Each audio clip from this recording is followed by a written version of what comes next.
What I truly believe is that there is a lot of fairly large manpower companies in the world, which are also built on the old ways of hiring, on the old solutions. Of course, they're also shifting, they're also pivoting into new industries, but I truly believe there is space for new solutions that fully focus on the future of work, which is, in my opinion, remote, borderless hiring, not looking in your local market like, oh, who in my local market can do this specific job? No, this is what I need done, and where in the world is the best person for that job within my budget? So that would be the ambition for the coming, let's say, 5 to 10 years. Hi, Carol. Good day. Yeah, very glad to have you today with me, Gilles.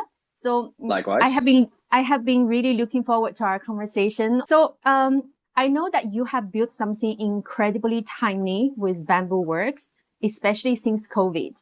We do Mhm. see a big shift of the future of work since COVID. You know, lots of people are moving towards remote working and think more about their well-being, the location where they work, how to make themselves happy, but also feel fulfilled and feel like they have achievements through their work. Let's start with one of the very common misconceptions about remote hiring. Often people think remote hiring is just about cost cutting. But I Yeah. know you are framing this and you are approaching this from a very different angle. So why not you give us a bit of background and how you are understanding this space? Yeah. So what we see indeed is that a lot of Western economies still see outsourcing, offshoring as a cost-saving activity. However, in the light of the labor shortages that we see in the West, we actually saw, because there's a lot of talented, highly experienced and quality professionals in those regions. So we actually reframed it as more of an extension of the local labor markets in the West. So instead of focusing on, hey, you can save 20, 30, 40% on your hire by doing it offshore, we actually said like, hey, what if you could get the same quality and just an extension of your local labor market? Because most of our clients didn't come anymore of like, hey, I just need more cost effective hiring solutions. No, we just need people we need to hire and we can't find them locally. So by basically focusing on offshore locations, we extend their labor markets. Of course, there is a cost saving, but we very much focus our story on the quality aspect of it. So what we actually aim to do is deliver the same quality they could find locally, and of course for a better price in the end. Often the cost aspect aside, a company who hire remotely often feels like it's a little bit difficult to remotely control the quality and actually Yeah. know how the people thousands of miles away are working, right? So what measures you put in place to ensure the quality is as good as if they hire normally at like a former team, and Yeah. also how do you bridge this kind of the sense of remoteness? How do they actually engage those people like a team member? Yeah. So that's one of the things we saw in the beginning, that a lot of companies do want to hire offshore, but there is a barrier of trust, a barrier of oversight, a challenge of Mm. management, which we try to mitigate as much as possible. So by focusing on that the high quality niche in the market, we usually work on average with people that already prove themselves in an office setup first. So let's take a financial analyst as an example. We usually work with people that work for 7 to 10 years in a bank in the office, but are transitioning Mm. to remote now. So it's on average not the type of people that we have to control, that we have to check in on, that just do their work because it's their passion and it's their profession. Of course, we have some measures in place to mitigate those risks. So, of course, we have like some digital platforms that we use where we can track the work someone is doing. So, if at any point in time there is a doubt if someone is working or if someone is working enough, we always have a system in place. But in practice, we see that we barely ever have to fall back on that. Also, because most of our clients rely purely on output. So they know I'm basically buying a certain quality of work and not like we're used to, like going 8 hours to the office and then sitting there for 8 hours, but actually working for six. Most of our people just work on output base. So they have certain milestones, KPIs each month. And if they reach that, that's sufficient. Plus, we also do know, and also in our own company, like we have a team of 10 at the moment. And we invest heavily in terms of time in creating a culture. However, we also got to accept that once you go fully remote as a company, that there is some concessions you make there in terms of, well, you miss a certain culture and like familiar feeling that you usually have in the office. But with that often comes more productivity. So it's just a trade-off for companies. Right, certainly. I couldn't agree more. By being a remote team, there are lots of concessions you have to make, actually. Yeah. I will come back to that point later. So interestingly, you mentioned that you tend to go for people who already have lots of experiences and preferably already have an office, for example. So does that mean that you normally do not go for the freelancer just per se out in the market, but you actively go to look for kind of scout people who have their normal fixed location job? You kind of persuade them to start considering remote job. Yes, that's correct. So the nature of our business is very much long-term partnerships, growth of our clients' companies, building a team. So we're not really looking for one-off placements in terms of the client needs someone for 2 or 3 months and then they move on. We're really looking to place someone at a company for like the long term. Most of our clients really have the ambition to absorb those people in their team for just the next 5 to 10 years. So what we see a lot, especially in the Philippines, which is our biggest market at the moment, is that because of the commute that people do there, 2 hours to the office, 2 hours back, 4 hours a day in total, that Absolutely. at some point, once they start building a family, that they get to make a decision. Either they give up on their profession and their passion and they can take care of their family, or they keep their job and they see their family less and less. So what we see is that those type of people, once they see our job offerings and the clients that we work with, that they get excited because it allows them to combine their profession, the thing that they have been doing for a couple of years, the thing that they love, but to do it from the comfort of the home where they can also take care of their family. So that's the type of people that we see coming by a lot. A lot of time you place people for long term. You said like 5 years above.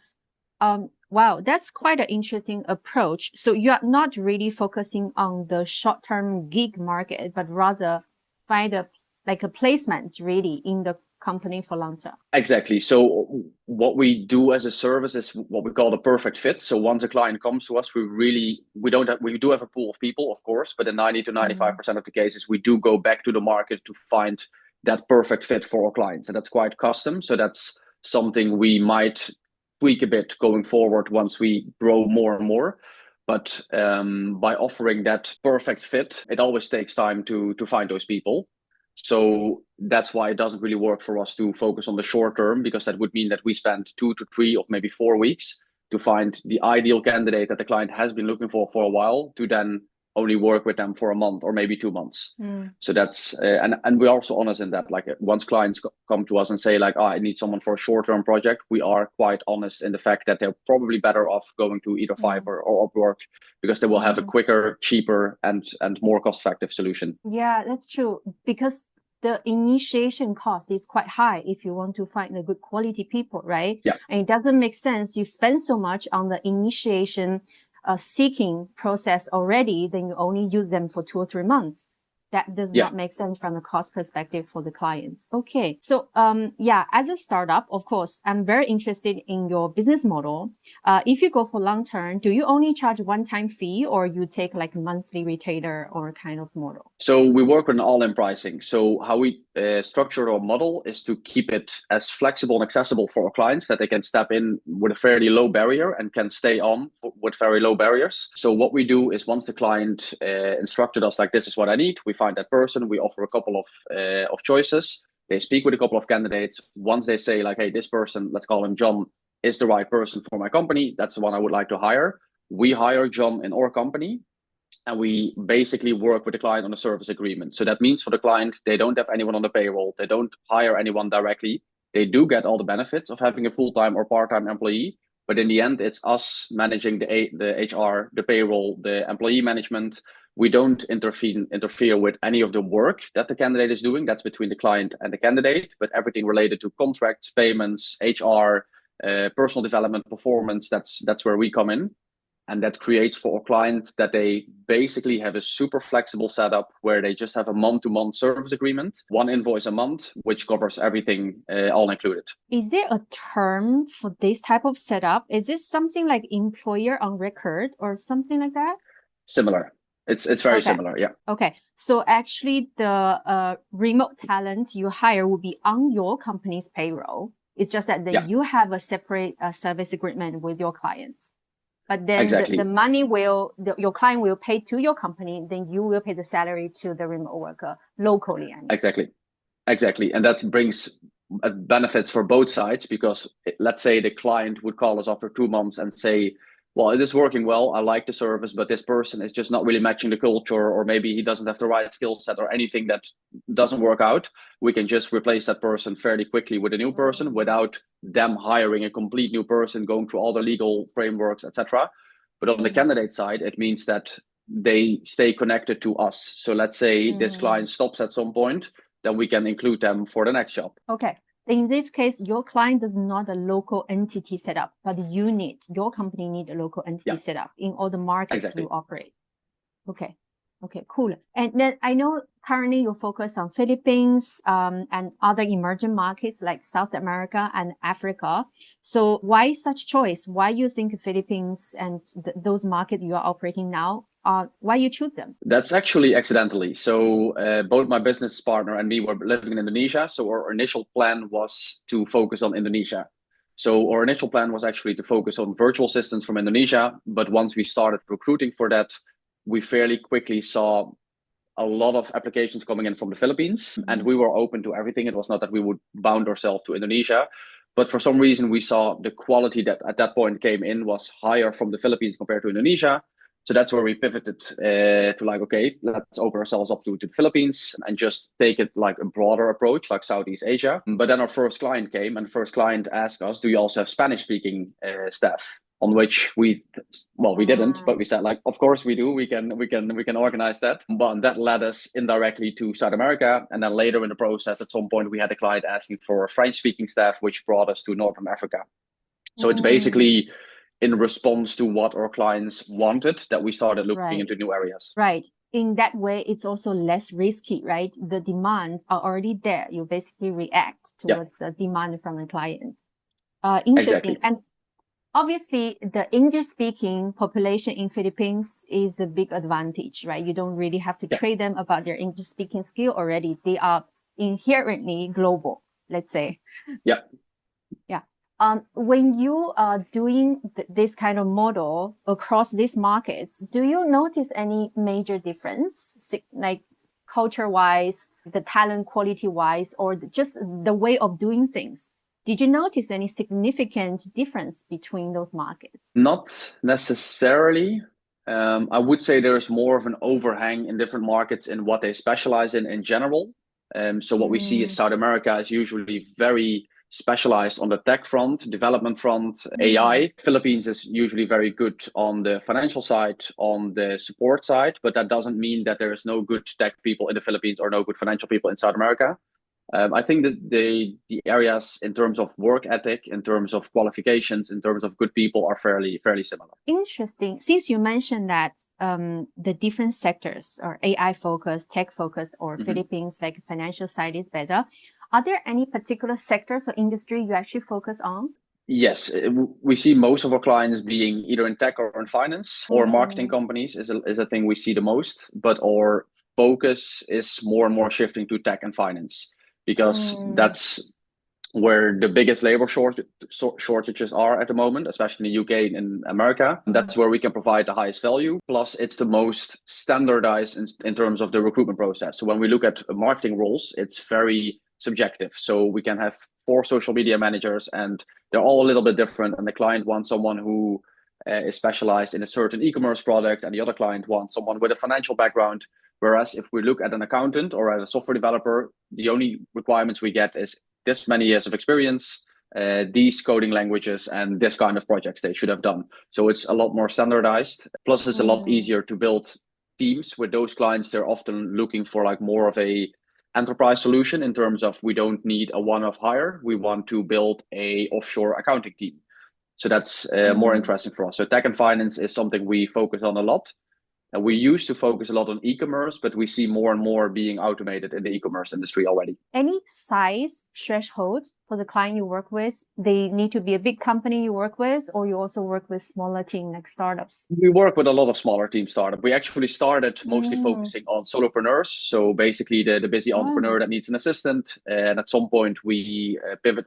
we didn't really pivot. It's more that through time we're attracting a larger set of clients, like larger in size, but we still work with the solopreneur as well. It's basically every company or entrepreneur that is looking for either a cost-effective or a quality-wise solution for their hiring. That's someone we can work with, whether that's a part-time marketing assistant or a full-fledged 10-person team in fund accounting. So your client portfolio is really spanning across as small as solopreneurs, but also like bigger ones. Yeah, okay. Correct. How do you normally acquire your client? What's your go-to market strategy? Do you use search optimization so people can find your website, or you use any other social channels? What's your acquisition of client strategy? So that's actually quite interesting. So we're existing since 2.5 years now, and for 2 years we didn't do any sales or marketing or anything at all. We focused on, well, the first year we literally said, let's take it very easy. Let's see if we can attract a couple of clients from our network, and well, make the mistakes we got to make. I mean, we can all think that we are brilliant entrepreneurs, but in the end, if you step into a new industry, you're going to make mistakes, and you can better make them in the first year, because you will, well, if you open yourself up, you will learn from them. So the first year was quite easy. Second year, we did some basic email campaigns just to attract some more inflow, but most still came through our network. And actually, since January this year, that's the first time we really started doing active sales. So we have a cold calling team and an advertising department that basically runs ads in specific areas to, well, attract the right leads that are looking for a solution. And then our cold calling team, well, it's actually not cold calling because the leads already showed interest. And then the calling team, the sales team will call them basically to gauge what are they looking for, and then offer them a solution based on that. And then we will get an appointment in our agenda and have our internal team speak with that potential lead. So you started off by utilizing your own network. Basically, that's always tend to be the less risky approach for lots of startups, right? You don't just jumpstart from out of the blue, no client, no customer, no potential prospect at all, but you were able to leverage your already existing network to de-risk your business. That's really good. Yeah, and you also mentioned something like, not every client is a good client. I know that you have a nightmare client story. So tell us about it. Yeah, so there's actually a couple, and this is something we really learned the hard way. So, well, of course, if you start, you focus on revenue. You want to bring in some clients, and initially you think, whichever client comes my way, that's great. We have a client. So we said yes to everything that went well with the Spanish story, the first client that went well, but we also had clients where we went over our head by doing roles that we didn't have experience in the beginning. We didn't have specialized recruiters, but also we were very trusty. So like when a client came, we were very trustworthy to them and trust everything they say, go into very depth with them to facilitate whatever they needed, and basically overstepping our own procedures, which in the early days led to clients just at some point ghosting us, not paying the invoice anymore. It didn't happen often. It happened maybe 2, 3, or 4 times. But that led for us to 2 things, basically. First of all, just say like, hey, we made a process and certain procedures for a reason. If we stick to them, first of all, we protect ourselves, but also we respect our clients' time and our own time. And the second thing, and that's even more important, and that's to very well be able to qualify our leads. So initially, we would sometimes get out of a client meeting in the early days, and I would basically say, there is a role, there is something we can do, but, and all those buts were certain red flags that you could pick up from the meeting. But we would still do it because it was the only client that came up in those 2 or 3 weeks. Over time, we started identifying like, hey, all those clients that we have issues with have certain red flags already in the first meeting, which we can pick out, which, for example, is certain clients are overly focused on cheap labor, and they call it cheap labor, which is something that we really don't want to be associated with, because we focus very much on the quality, and we try to basically equal the playing field, both for the candidate and for the company. And some clients you really feel in the beginning already, they don't respect the people that we work with, and they are just looking for as cheap as possible. They even are willing to negotiate the price down as far as they can, even knowing there is a person with a family behind that, which we're basically, it's not a product, it's a human being. So those things you pick up in the early conversations. And at some point, once we got more strict, we just chose our own clients. And some clients we felt like, hey, this is not a good fit. And there we would be honest and say like, we're not sure if this solution is the right one for you. There are certain other solutions that might be a better fit. which led to minimizing the amount of well, let's call it bad clients and optimizing the good clients that came to us. I totally understand you, because for lots of startup founders, at the beginning of their journey, the clients are something very precious to come by. They tend to jump on the first client and just cheering, oh, I get a client. And rightly so. And without thinking too much about whether this is a valid client or rather like a ghost, pretty much. So I totally understand that excitement when we first heard the client. And essentially, at the first few conversations you had with your client, you can basically sense whether that client aligns with your vision or not, whether they value your service or product as the way how you see them, or they see them as a different type of service. For example, as you mentioned, you are providing good quality remotely, cost effectively for them, but how they see it is as a cheap labor. That does not align. These two visions does not align. So that already raised a red flag for you. Exactly. Yeah. And some clients would even go as far as seeing it as a software solution, where we would explain that we would find the right person for them, the person that can join their company, join their operations, and add value because there are experienced professionals. And the clients would make remarks like, oh yeah, but like it's a software that's 24/7 on and you can just throw work there. And that's where we would realize like, hey, we have a client here, we can push forward because this person is willing to hire someone and to spend on that person. But on the other side, you would immediately realize if we would go ahead, we put some of our people in an environment which they're not gonna like, which they're not gonna feel valued in. So probably after a month or two, they will come back to us saying, I really love working with you, but with this client, I'm not going to continue. And that's also where it's on one side to protect our people, it's to protect our values, but also because we see those partnerships don't tend to last very long. Yeah, indeed. The partnership or the relationship between clients and you, like the service provider, are very much like kind of a couple relationship.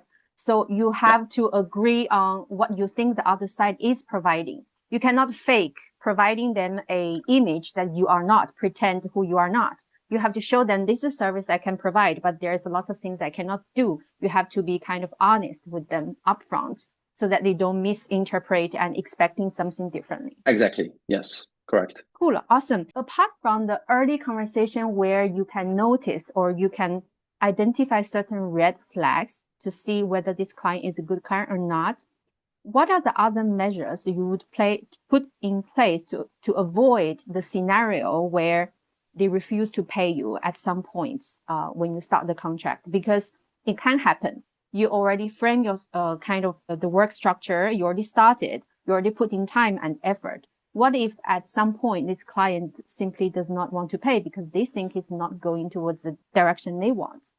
How you do kind of mitigate such risk right now after those couple of bad clients? So it basically starts with the first month. That's where the relationship starts. So yes, we do all the work up front. So up until the moment where the client actually starts working with someone, there is no cost involved. So that means that we spend 2 to 3, maybe even sometimes 4 weeks finding the right person, onboarding them, training them, and making sure that it's the right fit to start. But we don't let the candidate, once the client spoke to the candidates and made the decision, we don't let the person start before we have a signed contract and before we have the first invoice paid.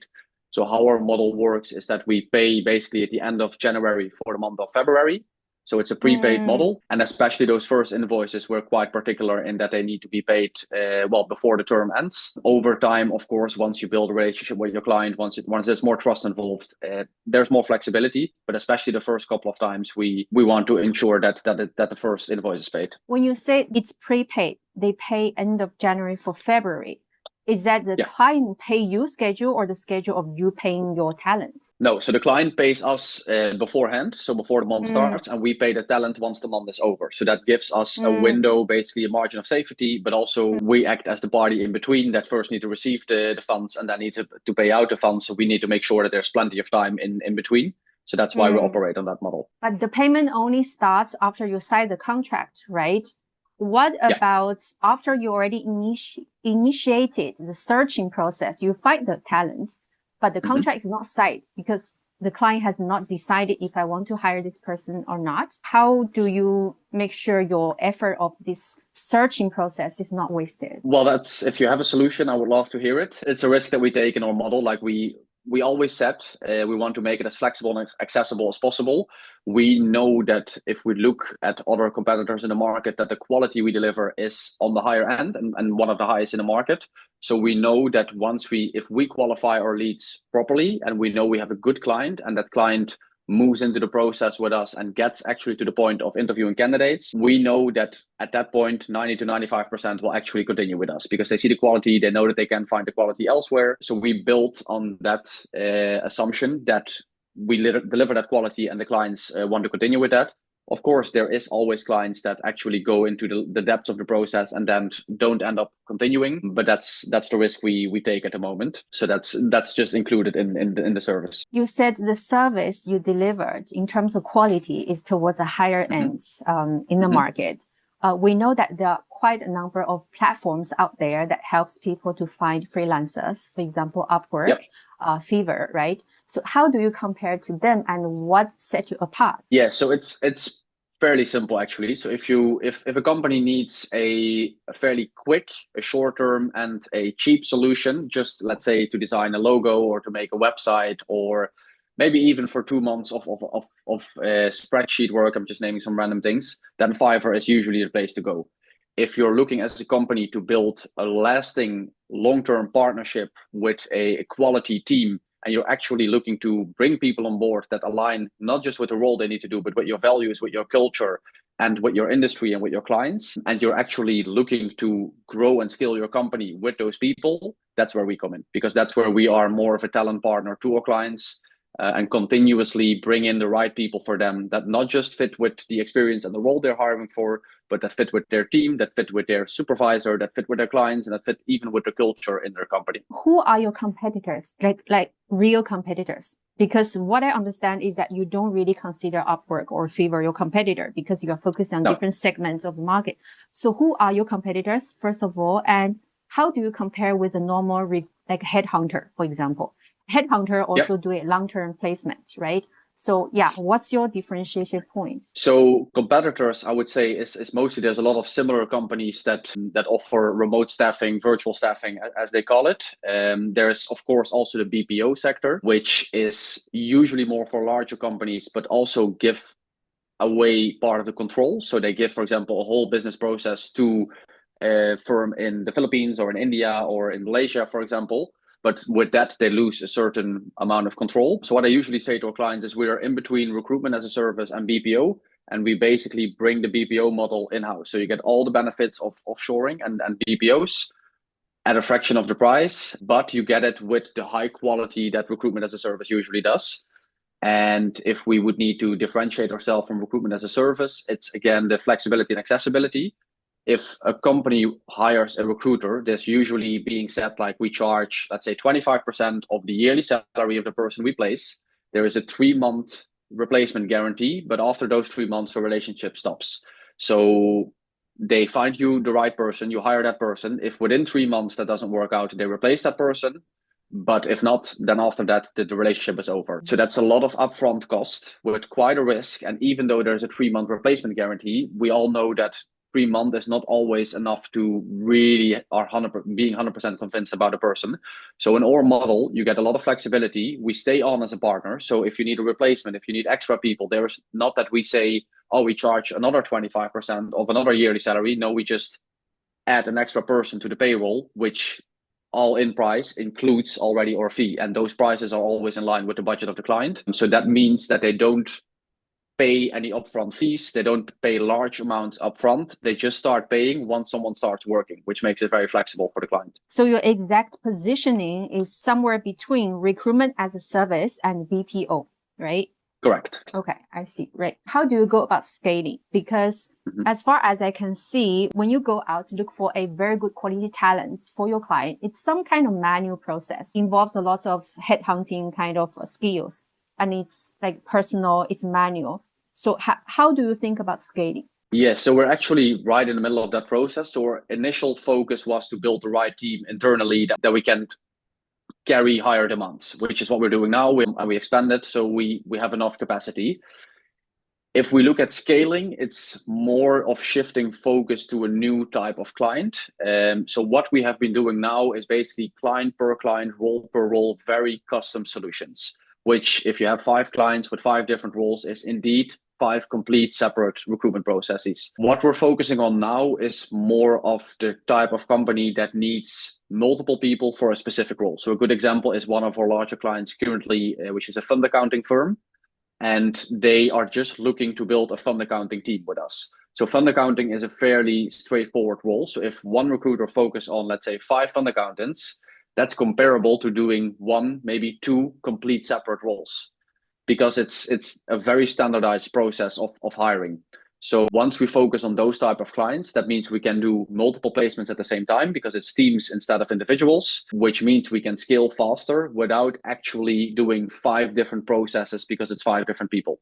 So it's basically shifting the type of client and offering more of a solution than hiring as a service. And what I mean by that is our initial type of client, which we still work with, is more looking for, hey, I'm looking for a specific type of person. Can you find it for me?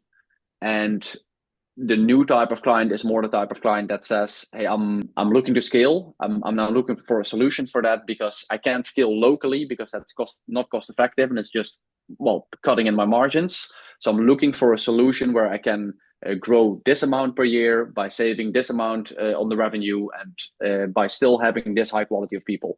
And that's where we can orchestrate basically a solution of like, hey, this is how we're going to build it. And this is what it means for you and your team. Can you give me an idea of your scale by saying, for example, how many talents right now are in your pool and how many placements you have done so far since your inauguration? Yes, currently actively working, we are around, I would say, 60 people that work for our clients actively. So that's everywhere from part-timers to full-timers. 60 talents. 60 talents, yeah. Okay. So that's people that work for our clients. And then we have a team internally of about 10, including the co-founders. If I look at the amount of placements that we did, I would say that goes toward 150, but that includes also sometimes we have clients that basically come to us and say, hey, I don't need the ongoing service. I don't need the payroll, the HR, but I know you guys have a very high quality standard of hiring. So if you can find me the right person, I will hire them directly and just pay you a one-off fee. So if we include those hirings, then it's about, I would say, towards 150 placements that we've done so far in 2 years. Okay. And what is your goal? What's the number you are aiming for, let's say, in the next couple of years? Yes. So we're looking to end the year with about 200 contractors. So that's more than doubling from where we are, fairly crippling. But that should be possible because we've only started this year with our actual sales strategy and we see how scalable that is. And the last couple of months of the year, September to December, is the months where we do the most acquisitions and the most new clients. If we look to the coming, let's say, 2 to 3 years, in terms of contractors who would like to grow to about 1,000, more in the long term, I would say it's basically a constant shift of types of solutions, type of clients that we're going to work with. So we're now shifting to the clients where we can do like the smaller teams. Next step would be larger solutions for larger companies where we can place a 10-person team, 20-person team, whether that's customer service or that's an accounting team or financial analysts or developers. In the end goal is to really get to the corporate level where we can, what I truly believe is that there is a lot of fairly large manpower companies in the world, which are also built on the old ways of hiring, on the old solutions. Of course, they're also shifting, they're also pivoting into new industries, but I truly believe there is space for new solutions that fully focus on the future of work, which is, in my opinion, remote, borderless hiring, not looking in your local market like, who in my local market can do this specific job? No, this is what I need done and where in the world is the best person for that job within my budget. So that would be the ambition for the coming, let's say, 5 to 10 years. Excellent. Great vision. Have you ever thought about shifting towards software side? So automate lots of process and maybe get engineer to build a software to kind of automate your process. That's probably what can take you even to a different level instead of hundreds, but you are going for tens of hundreds kind of scale. Right now, for example, a very kind of interesting startup in this space is called the Deal. I don't know if you heard about DEEL, right? That's a software but they are in the human resources space, but also including Correct. payroll. They are also somehow act as the employer of record or on record. Yeah. So that path, have you ever thought about it? We think about it a lot, and we're constantly thinking where we can incorporate more technology to make things more efficient. However, especially so as an employer of record, I think the operations are fairly simple because you facilitate an operational framework for companies to operate on, and that needs to be as efficient as possible, as quick and as smooth as possible. So automating a lot of things is very beneficial for every user. If I look at what we do, because we have a human component to it, we try to automate as much as possible. But for example, there's a lot of our competitors using AI interviewing software or AI matching software, or don't even do human interviews anymore. And what we see is that the niche in the market where we focus on, so the high quality professionals, they are really looking for that human touch. So there is so much we can automate, but what we do is still a human interaction. And that's what those people are looking for. And we actually spoke to some of our best contractors who said, it's actually you guys who I chose for, because I actually got to speak to a professional recruiter who was interested in what I do, compared to other companies who just wanted me to go through a video recording and an AI interview. So those things we don't automate yet. We are still looking like, hey, what can we do to make things more scalable, more efficient, but we also want to keep that human interaction. So for us, the focus is mostly on internal workflows and how to make those more efficient and how to streamline those more. And a good example of that, probably where we want to incorporate technology, is that we're currently developing our own, basically, BambooWorks portal, which means that both clients and contractors have one portal where everything is visible. But also for our clients, which is a continuous dashboard where they get suggestions for new employees, or if we see certain people that we think, oh, they're a great fit for this client A that we have, we send them basically to them, but also they can compare certain candidates. Now they just receive an email with like, hey, we found John and Natasha for you. But then once we have the portal, it will be basically a comparison for them. So they can see like, oh, who's better on this, who's better on that. They can schedule the interviews. Everything will be in one portal, which then also binds the client more to us, because it's a more professional look and a better interface. Yeah, indeed. In a world where everybody nowadays is crazy about automation, about AI, about machines, I think in the end of the day, might be really the human touch elements that can make you stand out. And that's big. Human touch becomes more and more scarce and valuable. People really crave for human touch nowadays. Wherever app I go, when I click on the chat box, immediately I'm talking to a bot. I really miss the time where I can talk to a real human. Cooler. Okay, so since from the very beginning, you started by looking at the resources in your network to get the first batch of clients. I believe that you actually already have revenue from day one, right? It's not like burning money built kind of this foundation. So have you thought about raising funds one day, or you think you are rather better stay as a bootstrapped company and you want to rely on your own organic growth? We've thought about it many times actually, but to start the company, we didn't need that much capital initially. We basically had revenue since the first month, since we had our first client. We are still thinking about it. At the moment, we are actually actively looking to, not really raise capital, but to get a very short term and small loan, just to have some extra funds to basically speed up the growth a little bit. So what we have been doing so far is that we make a bit more revenue, then we invest the revenue back in the company, but that goes month by month basically. And just to speed up that process a bit more, we're looking to just get a loan, but that's already in the final stages. If I do look to the future, I do foresee that somewhere in the next 1 or 2 years, we might raise capital, just because I know that once we want to make that real expansion into larger markets, into the corporate markets, there is just certain things that you want to invest in, such as certain certifications, data protection, internal networks that you want to build. Instead of having all those people work on their own networks, you want a centralized network, and those things, basically just professionalizing the whole organization, which also comes probably with a rebranding, with a new website, with all of those things. So we do foresee that at some point we would raise capital, but we also realize very much at this point that the growth that we can still achieve in the next 6 to 12 months is so significant that it wouldn't make sense to do it now. Fundraising does not work for everyone. It's really depending on the startup scenario. because not everyone wants to lose control, right? When you raise external investors, basically there's a big concessions, as you said, you have to give. You give control, you have to report all the time. So external funding is not the one size for all kind of solution for everyone in the startup space. Speaking of this rebranding you just mentioned, right now it's called Bamboo Works. How do you interpret this name? Is work a noun or verb here? Bamboo, who is working, or the kind of the work, finished product by Bamboo? That's a good one. We actually didn't put that much thinking in the works part. The most of the part of the thinking is in the Bamboo part. Works is more like works as in the people that work for our client and those kind of things. The reason why we chose Bamboo is that actually has a story to it. So we were looking for something that was a synonym for what we do and what we want to be for our clients. But at the same time, we wanted a certain connection with Southeast Asia. Well, in Indonesia, and I know also in the Philippines, but I'm quite sure in a lot of Southeast Asian countries, there's being used a lot of bamboo in the building of restaurants, in art. Bamboo is like one of the materials that is used a lot. And if you look at what bamboo actually is, it's very resilient. It can withstand winds.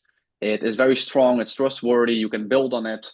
But at the same time, so that's basically synonym to being a strong partner. But at the same time, what bamboo does is under the ground, it feeds the organisms around it.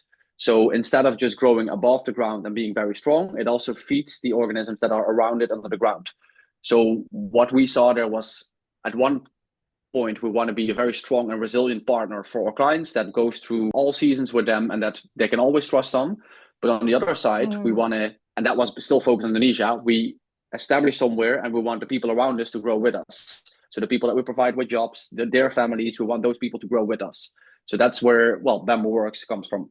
That's very interesting. Indeed, bamboo is a type of plant that has lots of precious qualities and also is considered a very resistant material, right? Cool, awesome.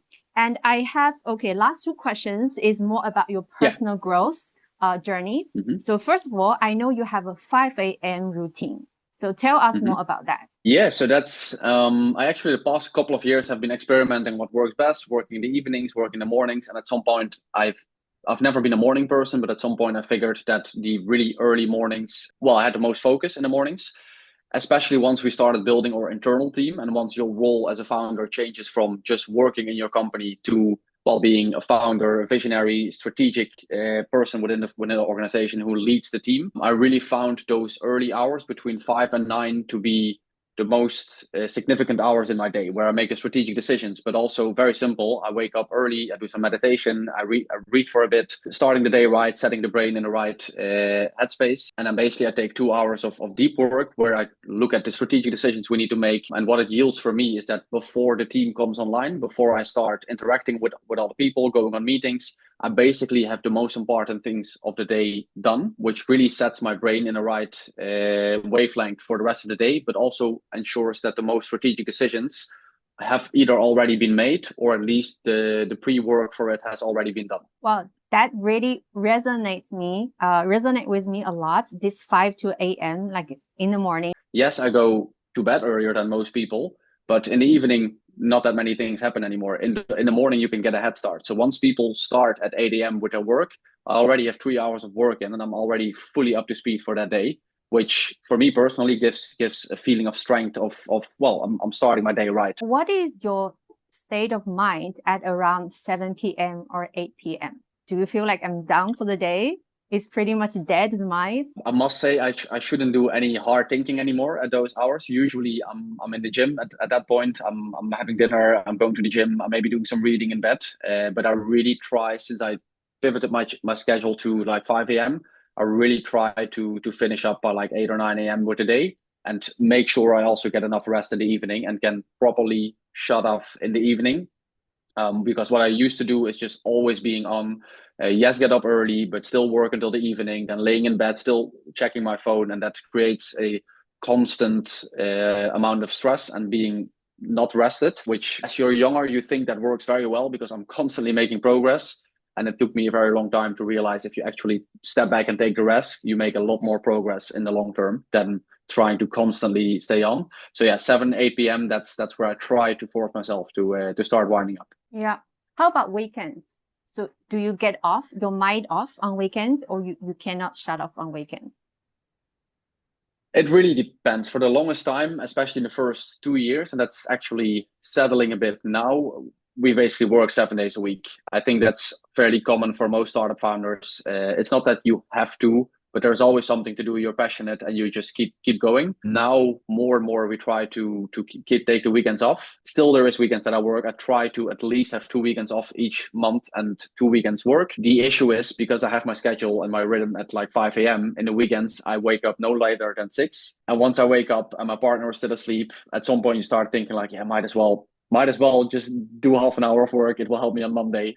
But that's also because it's not work anymore. Like a lot of people think like, oh, you work all the time, but once you are building your own company, it's also a passion. It's something that you're very passionate about, and you know that every minute you put in, it's also value that you create, which will definitely pay out in the future. But it doesn't always feel like work. I worked for the longest time in corporate jobs, and that feels totally different, because then it's actually something you have to do, and this feels more like something you can do and you're allowed to do. It feels like personal growth also. So there's no clear line between your personal growth with your professional growth. It's simply mixed together. Definitely. My last question was regarding this shift between the corporate job and the startup. So was there any aha moment, actually like a very kind of sharp turning point where you realize corporate job is not for you?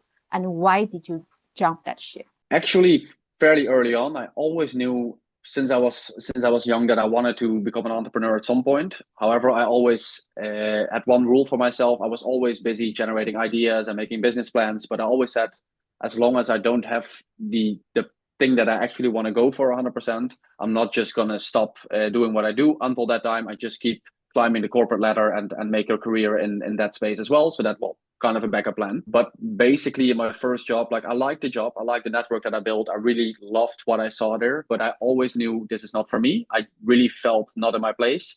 However, I'm very grateful that I did it, because I learned a lot. And especially now as the company grows, I have seen how it works on a corporate level. And I think that experience is crucial in building an organization, especially the skeleton of the organization. How should the operational flows work? How should certain departments work? How should communication flows be organized? That's very good. However, I must also say, at the moment where I completely stopped and focused on this, that felt like a dream that I had been waiting for. And well, it felt like the right moment at that point. So even back then, you stepped into the corporate world with a mindset to learn, always knowing that that's not your destination. You always be there just for short term. Exactly. It could be a destination, and that's why I kept walking that path, but I always knew it's the last resort. So if the entrepreneurship doesn't work out, it's a safety net indeed. But at the same time, a good one, because there's often a discussion about should you immediately start building a company, or should you first